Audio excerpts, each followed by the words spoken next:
आज देखते हैं हम ऑप्टिकल फाइबर यानी कि प्रकाशिक तंतु के बारे में। काफ़ी महत्वपूर्ण क्वेश्चन है, एग्जाम में कई बार पूछ चुका है। 1 नंबर का भी क्वेश्चन आ सकता है, 2 नंबर का भी और 5 नंबर का भी क्वेश्चन आ सकता है। ठीक से इसको देखेंगे।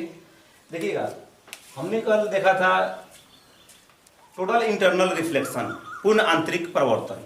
उसी के सिद्धांत पर ये कार्य करने वाली युक्ति है। इसके बारे में पूरा डिटेल्स में हम लोग पढ़ेंगे, इसके बनावट, सिद्धांत, उपयोग, है ना, सबको। तो पूर्ण आंतरिक प्रवर्तन में आपने क्या देखा था कि अगर विरल माध्यम है, इधर इधर कौन सा माध्यम है, सघन। प्रकाश किरण को अगर हम विरल सघन से विरल की तरफ लेके जाएंगे तो ये किधर जाएगी अविलंब से दूर भागती है। ये अविलंब से दूर भागेगी।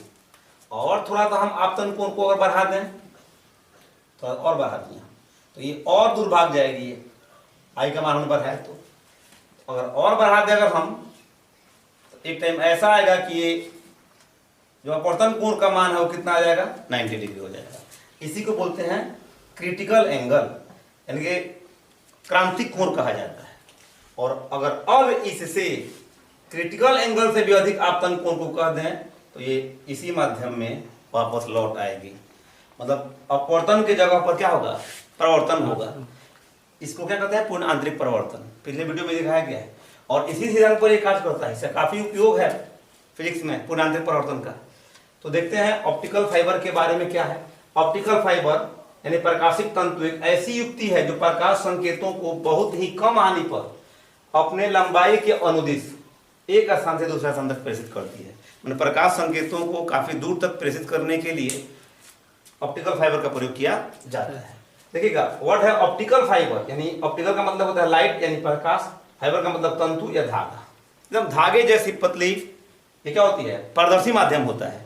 ऑप्टिकल फाइबर क्या होता है, धागे जैसा पतला पारदर्शी माध्यम होता है जो कि कांच का बना होता है। याद रखिएगा, इसकी मोटाई लगभग है बाल की मोटाई के जैसा मान लेंगे, लेकिन इस पर क्या होता है, कवर वगैरह लगे रहते हैं वायर में, जिससे इसकी मोटाई बढ़ जाती है। तो है क्या ये, इसकी बनावट को हम देखते हैं।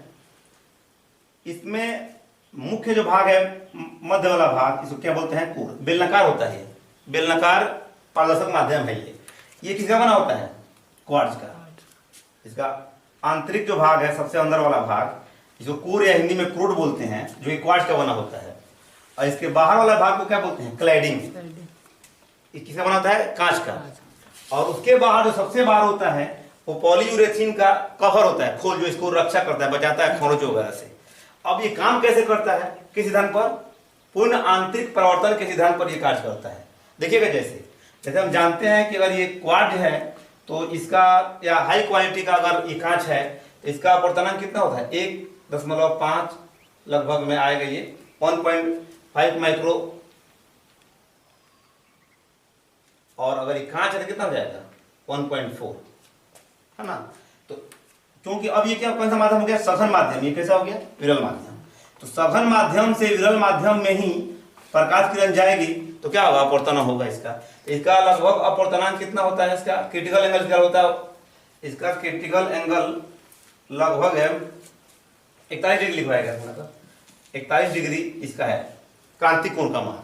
अगर हम 41 डिग्री से अधिक कोण पर इसको हम लेके जाएं, इस पर, तो ये सघन माध्यम से विरल माध्यम में जा रहा है, कोण क्रांतिक कोण से अधिक है, तो ये अपवर्तन नहीं होकर क्या हो जाएगा, फिर यहाँ पे ये क्रिटिकल एंगल से अधिक हो रहा है आपतन कोण का मान, फिर ये मुड़ेगा। इस तरह से ये ऐसे जाते रहते हैं प्रकाश किरणें। तो बहुत ही कम ह्रास पर यह एक माध्यम से, एक जगह से दूसरे स्थान तक क्या करता है, प्रकाश संकेतों को संचारित करता है ये। जैसे कि आप लोगों ने देखा होगा इस तरह का पतला मिलता है खिलौने टाइप का, बहुत पतला रहता है ये, है ना, जो कि लाइट चलते रहता है इस पर, है ना। स्विच को ऑन करते हैं तो प्रकाश यहाँ से चली जाती है बहुत कम खर्च पर, क्या यहाँ पे चलते रहता है ये। आपने देखा होगा बहुत पतला होता है ये, है ना। इसका उपयोग इसी में है। इसका उपयोग हम लोग देख लेंगे कि किस में आता है इसका उपयोग।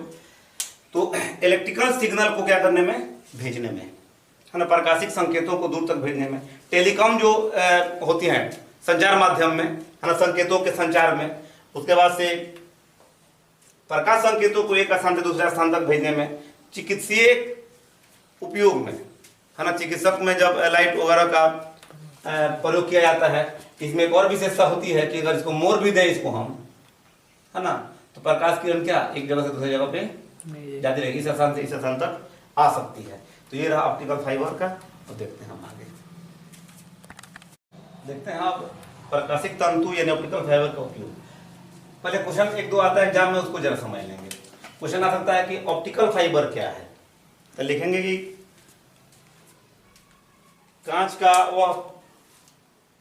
वह पारदर्शक डिवाइस या कांच का वह डिवाइस जो कि प्रकाश संकेतों को कम ह्रास पर पूर्ण आंतरिक परावर्तन के सिद्धांत पर अपनी लंबाई के अनुदिश संचालित करता है, क्या कहलाता है? ऑप्टिकल फाइबर कहलाता है। दूसरा में आ सकता है, क्वेश्चन में पूछा भी ऑब्जेक्टिव में बनावट और सिद्धांत, तो बनावट सिद्धांत लिखेंगे कि इसका कोर जो है वो किस चीज का बना होता है ऑब्जेक्टिव में, तो क्या आएगा? क्वार्ट्ज का बना होता है। ये दूसरा है कि किस सिद्धांत पर कार्य करता है, तो पूर्ण आंतरिक परावर्तन के सिद्धांत पर कार्य करता है। अब बनावट लिखना होता है, आकृति बना देंगे, लिखेंगे कि इसका मध्य भाग जो बेलनाकार भाग होता है, सब इधर जो सेंटर में जो भाग केंद्रीय भाग वह क्वार्ट्ज का बना होता है, जिसको कोर कहा जाता है। इसके चारों ओर सकेंद्रीय बेलनाकार आवरण होता है किसका? ग्लास का, इसको क्लैडिंग कहा जाता है ना। इससे इसका कम अपवर्तनांक होता है, यानी ये सघन और ये विरल माध्यम हो जाता है। ये सबसे बाहर इसके क्या होता है? पॉलीयूरेथीन का एक कवर होता है, लेप रहता है, जो कि इसको बचाता है सुरक्षा से, इसकी सुरक्षा करता है। ये बनावट हो गया। सिद्धांत में इसका कैसे कार्य करता है, तो लिखेंगे कि क्रिटिकल एंगल से अधिक कोण पर इसमें जब प्रकाश सिग्नल को भेजा जाता है तो इसके अंदर क्या होता है? पूर्ण आंतरिक परावर्तन होते रहता है लगातार। एक बार यहाँ परावर्तन हुआ पूर्ण आंतरिक, फिर यहाँ पे, इस तरह से प्रकाश किरणें आगे बढ़ती रहती हैं। अगर डायरेक्ट हम प्रकाश किरण को सीधे भेजें, है ना, किसी माध्यम में, तो यहाँ से यहाँ तक आने में बहुत ज्यादा प्रकाश किरणें क्या हो जाएंगी? लॉस हो जाएंगी। इसी को दूर करने के लिए पूर्ण आंतरिक परावर्तन के सिद्धांत पर कार्य किया जाता है। तो उपयोग क्या है जरा देख लेते हैं इसका। चिकित्सीय जांच में प्रकाश पाइप के रूप में, अब चिकित्सीय जांच में अगर हम प्रकाश के पाइप को मोड़ भी दें तो क्या प्रकाश किरणें यहाँ से अंत तक पहुंच जाएंगी।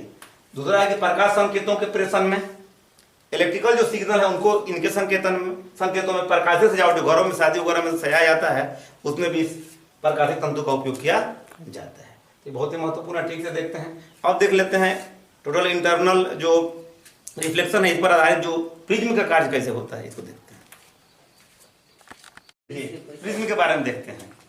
नेक्स्ट चैप्टर में तो बहुत अधिक पढ़ना है। प्रिज्म में अपवर्तन का हम लोग व्यंजक प्राप्त करेंगे, बोर्ड मॉडल वो भी क्वेश्चन हम लोग देख रहे हैं। अभी पूर्ण आंतरिक परावर्तन के बारे में देख रहे हैं। तो प्रिज्म के बारे में आप जानते हैं कि निश्चित कोण में झुके दो समतल पृष्ठों के बीच घिरे पारदर्शी माध्यम को क्या कहते हैं? प्रिज्म कहा जाता है। इस तरह से दो तल होते हैं, झुके रहते हैं, एक नीचे से बेस रहता है, जैसे कि हम आकृति बनाती हैं।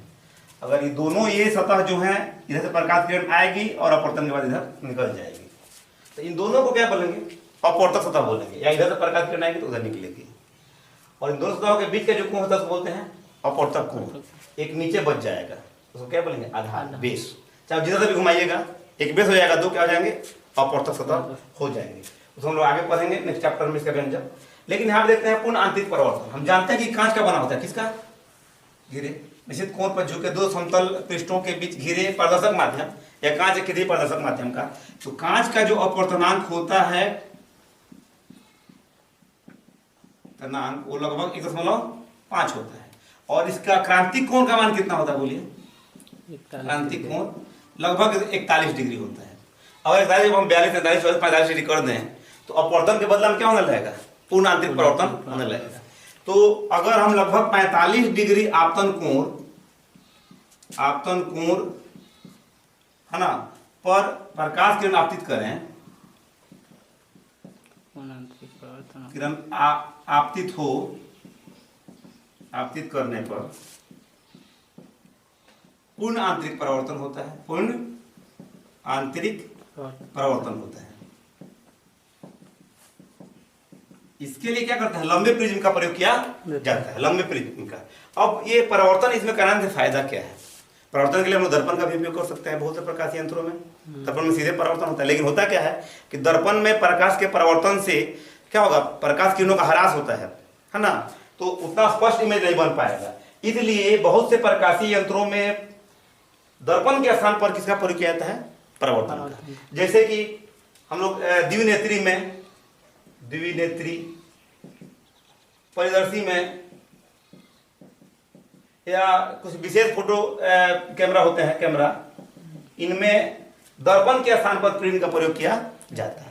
फायदा क्या है कि एक तो कि इसको रजित नहीं करना पड़ता है। दर्पण में क्या होता है, एक पारदर्शक होता है और एक परावर्तक होता है, एक क्या कलयित रहता है। तो इसमें लाभ क्या है कि रजतित नहीं करना पड़ता है। एक सतह को रजतित नहीं किया जाता है, नहीं करना होता है। दूसरा लाभ कि प्रकाश की तीव्रता में ह्रास जो है, ह्रास कम होता है। इसी विशेषता के आधार पर परावर्तन के जगह पर पूर्ण आंतरिक परावर्तन कराया जाता है बहुत से जो ऑप्टिकल इंस्ट्रूमेंट्स हैं उनमें। तो इसको देखेंगे। अब देखते हैं कुछ आंकिक प्रश्नों को। देखते हैं कुछ आंकिक प्रश्नों को प्रकाश के परावर्तन और अपवर्तन से संबंधित। पहला क्वेश्चन दे रहा है आपके बुक में कि 20 सेंटीमीटर फोकस दूरी वाले एक अवतल दर्पण के सामने एक वस्तु 30 सेंटीमीटर की दूरी पर रखी गई है। दूसरा कंडीशन है कि 10 सेंटीमीटर दूरी पर रखी गई है। तो प्रत्येक स्थिति में प्रतिबिंब का स्थान तथा प्रकृति को बताना है ना। तो पहले देखते हैं दर्पण कौन सा है, अवतल है, मतलब ये अवतल दर्पण है। आप थोड़ा सा समझते चलेंगे, इन बातों को समझना पड़ेगा अंकित प्रश्न बनाने के लिए। तो अवतल दर्पण में फोकस इधर होगा, है ना, यू भी इधर होगा, ठीक है। तो इस डायरेक्शन में P से प्रकाश के विपरीत दिशा में मापी गई दूरी क्या होती है, माइनस होती है, निगेटिव होती है। तो इसमें F भी क्या होगा, निगेटिव होगा, U भी क्या होगा, निगेटिव होगा, है ना। अवतल अगर उत्तल दर्पण रहता, ध्यान से देखेंगे तो इसमें F क्या होता, इधर है, पॉजिटिव हो जाता है। वस्तु की दूरी क्या होती, U, माइनस क्या होगी, माइनस में आएगी, निगेटिव होगी। और प्रतिबिंब की दूरी क्या होगी, इधर बढ़ती है, तो V का मान क्या होगा, पॉजिटिव होगा हमेशा। ये क्या है, उत्तल दर्पण में वस्तु की दूरी चाहे दर्पण कोई भी हो माइनस में ही रहेगा वो। फोकस दूरी अवतल में क्या, माइनस, उत्तल में क्या, प्लस। जो प्रतिबिंब की दूरी आने वाली है, प्रतिबिंब की दूरी, वो इसमें प्लस भी हो सकता है और माइनस भी हो सकता है, लेकिन उत्तल में हमेशा इधर बनेगा, यानी कि हमेशा क्या होगा, प्लस होगा। इन बातों को आपको ध्यान रखना पड़ेगा न्यूमेरिकल को बनाने के लिए। तो देखते हैं हम इसमें इस क्वेश्चन के अनुसार क्या है। देखिए कह रहा है कि अवतल दर्पण है, पहला बात, अवतल दर्पण में सामने फोकस दूरी क्या है, F बराबर -20 सेंटीमीटर। वस्तु की दूरी क्या है, U बराबर -30 सेंटीमीटर। V बराबर ज्ञात करना है पहले, है ना। ये दूसरा क्वेश्चन बनता है। वहां पे क्या करेंगे, U के जगह पर सिर्फ -10 रख देंगे तो बन जाएगा। तो दर्पण सूत्र का प्रयोग कर लो। दर्पण सूत्र से मालूम है आपको क्या होता है, 1/v प्लस 1/u बराबर 1/f। बस 1/v, v का मान नहीं मालूम हमको, 1/u, u का मान कितना, -30, और 1/f यानी कि -20। इसको इधर लेके चल सकते हैं। 1/v बराबर 1/-20 प्लस, इधर जाएगा तो ये भी प्लस में चला जाएगा, 30। एलसीएम ले लीजिएगा तो बताएंगे 1/v बराबर एलसीएम 20 और 30 का क्या होगा, 60। 20 3 60, 30 दूना 60, तो 1/v बराबर 2 में से 3 गया, -1/60, क्रॉस गुना कर दीजिए तो v बराबर -60 सेंटीमीटर। यानी प्रतिबिंब की दूरी किधर है, माइनस में है, वस्तु की ओर ही प्रतिबिंब वस्तु की तरफ, वस्तु की ओर कितना, 60 सेंटीमीटर की दूरी पर बनता है। अब देखते हैं कि इसकी प्रकृति क्या है, वास्तविक है या काल्पनिक है। तो आवर्धन निकालेंगे। आवर्धन m बराबर क्या होता है, -v/u, यानी कि -v का मान अभी आया हमारा -60 सेंटीमीटर, u का मान कितना है, -30 सेंटीमीटर, -1 कैंसिल, 30 दूना 60, यानी कि -2। यानी जो वस्तु का जो प्रतिबिंब बन रहा है वस्तु से दुगुना बन रहा है। क्या बन रहा है, दुगुना है। m का मतलब दो, मतलब दुगुना है वस्तु से, है ना। और माइनस में है यानी कि उल्टा है। उल्टा अगर है तो कैसा होगा, वास्तविक। उल्टा एवं वास्तविक प्रतिबिंब बनेगा। तो ये पहला अंक प्रश्न में का रहा। इसके पहले वाले में जो स्थिति हमने छोड़ दिया है 10 सेंटीमीटर यू वाला, उसको जहाँ 30 समावे 10 भर के बना लेंगे आप। दूसरा क्वेश्चन देखते हैं, ये एनसीईआरटी क्वेश्चन है कि 2.5 सेंटीमीटर आकार की एक मोमबत्ती 36 सेंटीमीटर वक्रता त्रिज्या वाले एक अवतल दर्पण से 27 सेंटीमीटर की दूरी पर स्थित है ना। तो पर्दे को दर्पण से कितने दूरी पर रखा जाए कि मोमबत्ती का पर्दे पर स्पष्ट प्रतिबिंब बने। बस में है ना, पर्दे को दर्पण से कितने दूरी पर रखा जाए कि वहां प्रतिबिंब बने, यानी प्रतिबिंब की दूरी पूछ रहा है। पर्दे को रख रहे हैं और पर्दे पर ही प्रतिबिंब अगर बन रहा है तो मतलब क्या है कि प्रतिबिंब की दूरी कितनी है, ये हमको क्या करना है ना। तो देखते हैं पहले क्या कर रहा है कि बस मोमबत्ती का आकार कितना है, वस्तु का आकार मान लेते हैं, अगर h मान लें हम तो कितना दे रहा है 2.5 सेंटीमीटर। वस्तु का आकार हमेशा प्लस में होता है, देखिएगा वस्तु ऊपर रखते हैं तो क्या हो गया प्लस में ये होगा, है ना। अब देखें इसमें हम 36 सेंटीमीटर वक्रता अवतल दर्पण है, अवतल दर्पण की त्रिज्या, अवतल दर्पण की वक्रता त्रिज्या r बराबर अवतल में r माइनस या प्लस माइनस होगा, माइनस कितना 36 सेंटीमीटर 36 सेंटीमीटर। तो f का मान निकालिए फोकस दूरी r बट्टा 2 यानी कि माइनस 36/2 सेंटीमीटर, कितना माइनस 18 सेंटीमीटर। और क्या कह रहा है कि 27 सेंटीमीटर दूरी पर स्थित, क्या है 27 सेंटीमीटर दूरी पर स्थित एक पर्दे को, है ना, कितना है u का मान कितना है माइनस 27 सेंटीमीटर, यही बराबर 1। ठीक है, तो क्या दर्पण के सूत्र का प्रयोग करें यहाँ पे, देखिए दर्पण सूत्र से,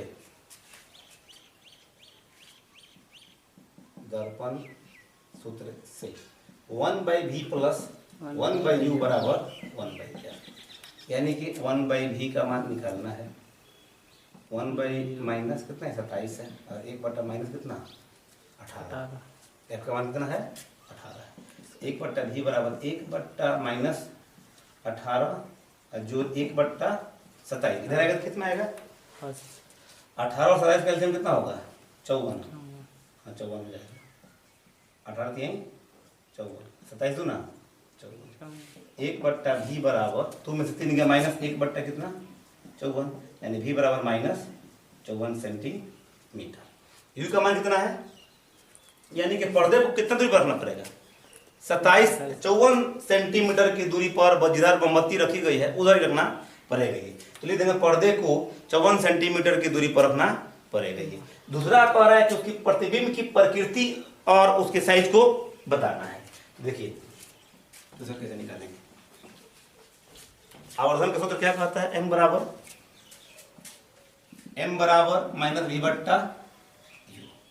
तो m का मान क्या है, होता है h डैश बट्टा h बराबर माइनस v का मान बोल दीजिए कितना 54, और u का मान बोलिए, u का मान कितना था 27 माइनस 27, और h डैश बट्टा h का मान भी दिए हुए कितना 2.5, तो ये माइनस से माइनस कैंसिल हो गया, 27 दूना 54, यानी कि माइनस 2 है ना सेंटीमीटर। तो h डैश बराबर गुना कर दिया, माइनस 2 में 2 से गुना कर कितना है 5 सेंटीमीटर माइनस में, यानी कि जो प्रतिबिंब की ऊंचाई जो होगी वो कितनी होगी 5 सेंटीमीटर होगी, माइनस में तो क्या होगा उल्टा होगा, और कैसा होगा वास्तविक होगा। तो ये और नेक्स्ट जो न्यूमेरिकल्स हैं हम लोग अगले वीडियो में बनाएंगे, तब तक इसको ठीक से प्रैक्टिस करें।